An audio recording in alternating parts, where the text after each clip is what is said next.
Bismillahirrahmanirrahim. Assalamualaikum warahmatullahi wabarakatuh. Bismillah, walhamdulillah, wassalatu wassalamu ala rasulillah.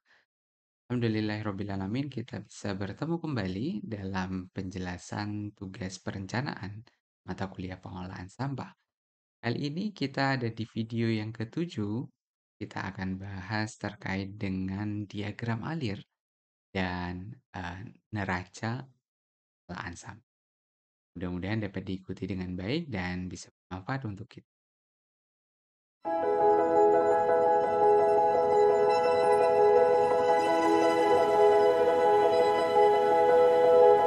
Jadilah bagian dari Universitas Islam Indonesia.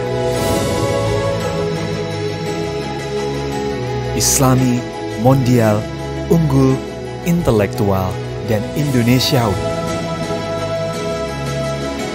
I'm UI.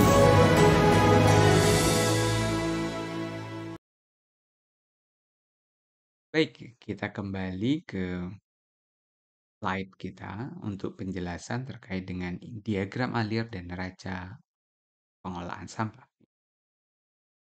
Yang pertama yang perlu kita pahami terlebih dahulu adalah terkait dengan diagram alir yang sudah diberikan di dalam tugas perencanaan.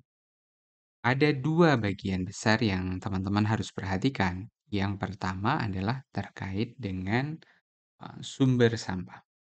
Ada sumber domestik, kemudian juga ada sumber non-domestik. Kalau kita buat ini yang pertama, dan ini adalah yang kedua. Pada sumber domestik, diharapkan teman-teman dapat mengolah organik di sumbernya. Kemudian yang anorganik dapat dikelola masuk ke dalam bank sampah. Sisa yang pertama adalah dari organik juga masih ada sisa, dari bank sampah juga masih ada sisa, artinya yang tidak bisa masuk ke dalam bank sampah, dilakukan proses pengumpulan. Proses pengumpulan ini dapat melalui dua hal. Yang pertama adalah TPS 3R, dan yang kedua adalah TPS. Artinya, ada wilayah-wilayah yang dilayani oleh TPS 3R, dan ada wilayah-wilayah yang dilayani hanya menggunakan dengan TPS. Selanjutnya, sisa dari residu tersebut mengalami proses pengangkutan. Artinya, ini adalah sistem B tambah C tambah D. B, C, dan D. A-nya kemana? Ada A untuk wilayah-wilayah yang tidak melakukan pengolahan sampah organik, tidak melakukan pengelolaan sampah menggunakan bank sampah, dan juga tidak melakukan proses pengolahan dengan menggunakan TPS 3R ataupun transit dengan menggunakan TPS, namun diangkut secara langsung. Pengangkutan. Jadi, A ditambah B ditambah C dan ditambah D adalah 100% domestik. Perlu diingat 100% domestik. Saat nanti keperluan memproyeksikan penduduk. Sedangkan sumber yang kedua, sumber non-domestik, tidak mengalami proses tersebut seperti yang ada pada proses domestik. Tidak mengalami proses pengolahan secara organik, tidak berlangganan di bank sampah, tidak diikutkan pengumpulan ke TPS 3R maupun ke TPS. Tapi apa yang terjadi? Dia langsung dari sumber non-domestik langsung diangkut dan menuju ke TPST.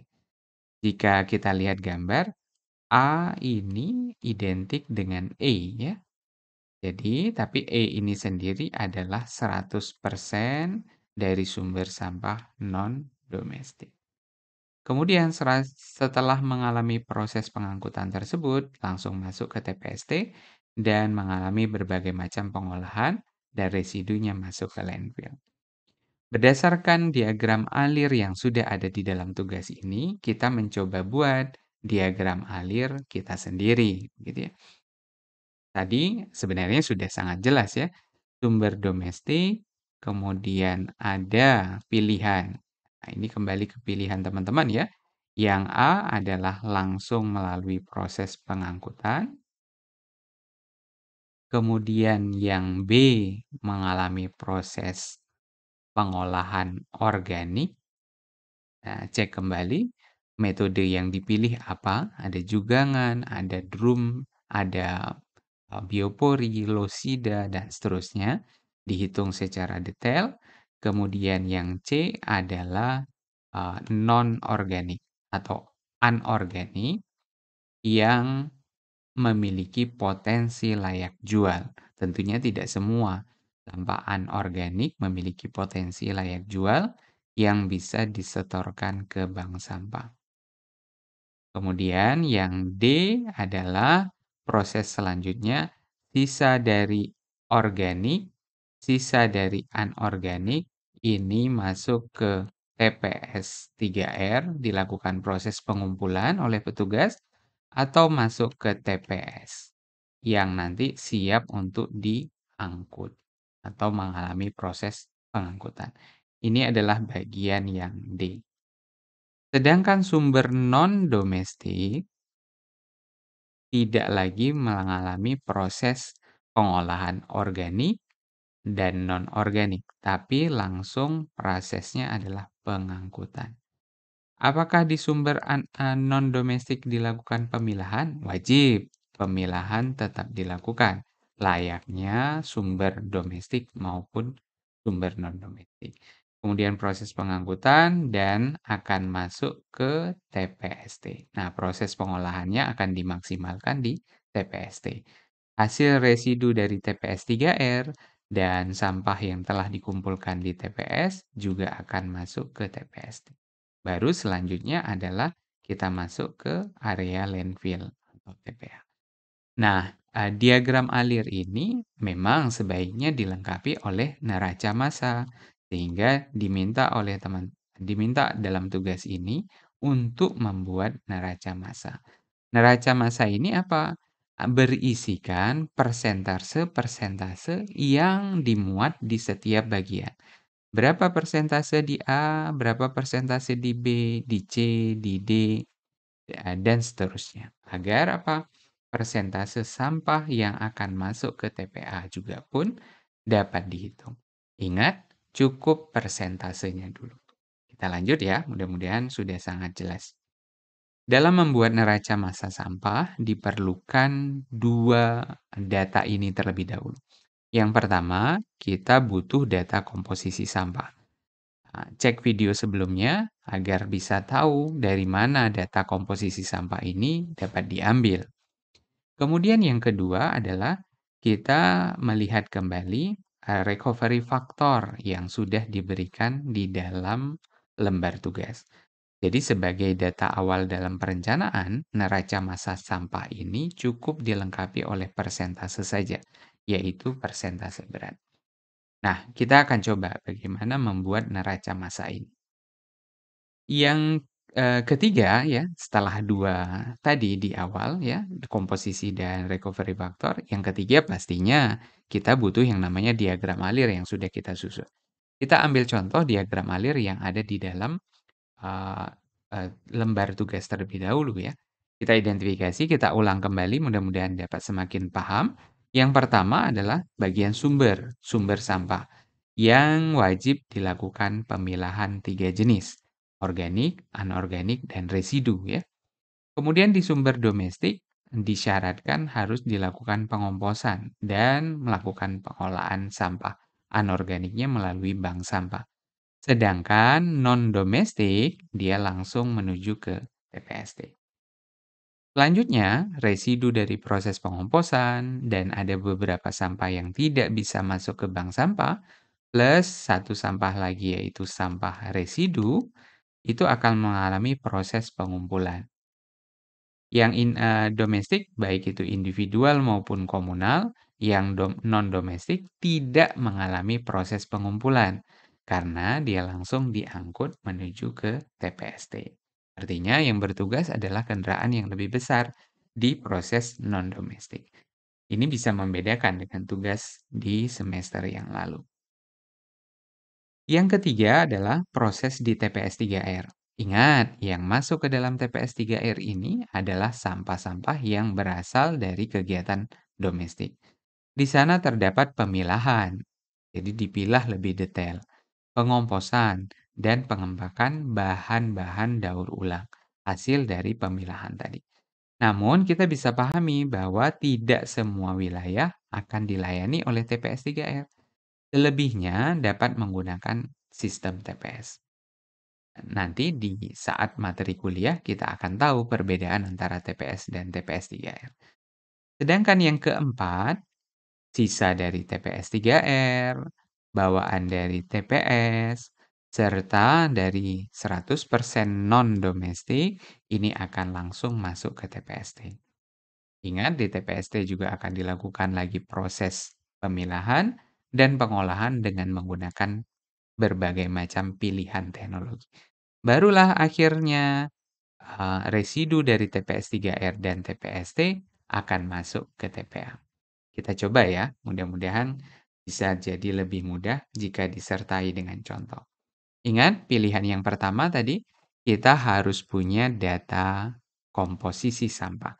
Data komposisi sampah tadi di awal, kita coba buat dalam bentuk yang lebih sederhana agar lebih mudah ya. Tadi kan kalau kita kembali bentuknya seperti ini ya, yang kita ambil dari portal SIPSN dan di situ sudah dijelas ada sisa makanan, kayu, ranting, dan seterusnya. Sehingga pada, tabel ini kita coba rekap ya, sisa makanan berapa, kayu ranting berapa, dan seterusnya. Sehingga berjumlahlah 100%. Ya. Kemudian yang kedua adalah, recovery factor. Artinya ada sampah-sampah yang bisa dikelola, tapi tidak terlihat di sini ya, tidak 100%. Artinya tetap akan ada residu. Misalnya sisa makanan 60-80%. Oh, kita akan ambil 60%. Ya, silakan. Antara ring ini sangat diperbolehkan. Nah, bagaimana neraca massa sampahnya? Kita akan coba ya. Neraca massa sampah yang pertama adalah aktivitas domestik. Di aktivitas domestik ini diharapkan akan ada pewadahan. Sebanyak berapa jenis? Ya, betul sekali. Ada 3 jenis. Organik, kemudian anorganik, kemudian yang ketiga adalah residu. Nah, di sini kita butuhkan data ya, yang sudah tersedia di dalam tabel yang pertama. Nah, di dalam organik ini kita sudah hitung 68,4 ditambah 2,9 karena ini adalah bagian dari organik. Didapat angka sebesar 71,3%. Kemudian di anorganik, anorganik dengan asumsi karena di domestik diharapkan bisa masuk ke dalam bank sampah, berarti kita asumsikan kertas, karton bisa masuk ke bank sampah, plastik, logam, kaca. Sedangkan kain, karet, dan kulit kita asumsikan tidak bisa masuk ke dalam bank sampah, walaupun dia dalam kategori anorganik. Nah, dari hasil penjumlahan didapat angka 26,3% yang akan masuk ke dalam bank sampah. Sedangkan sisanya residu, yaitu kain, karet kulit, dan lainnya sebesar 2,4%.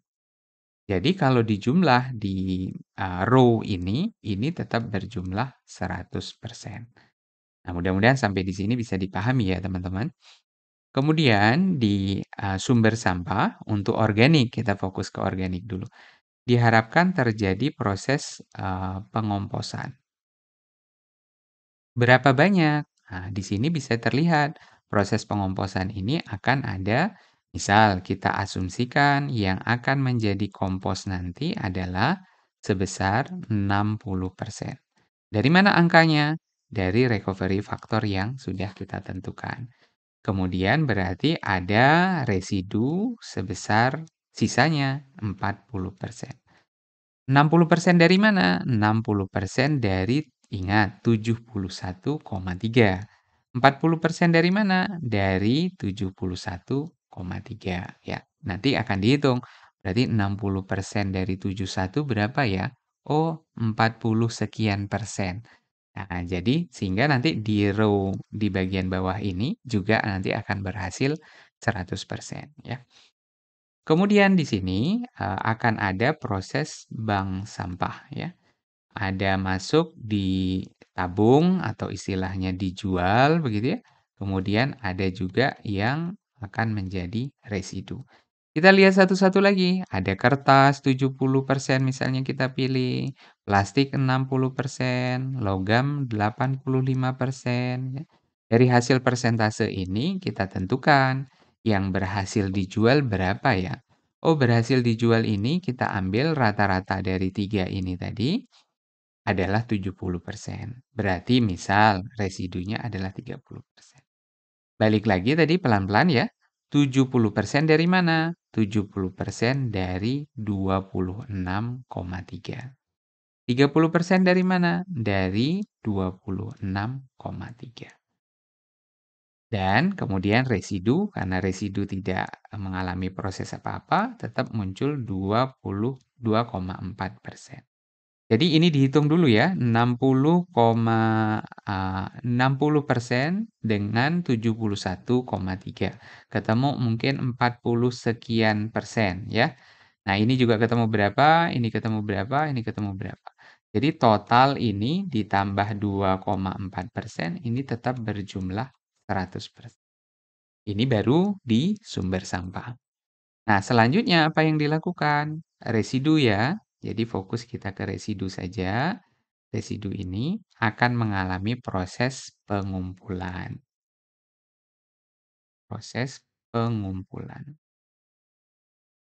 Jadi ada dua pilihan, bisa masuk ke TPS 3R atau ke TPS.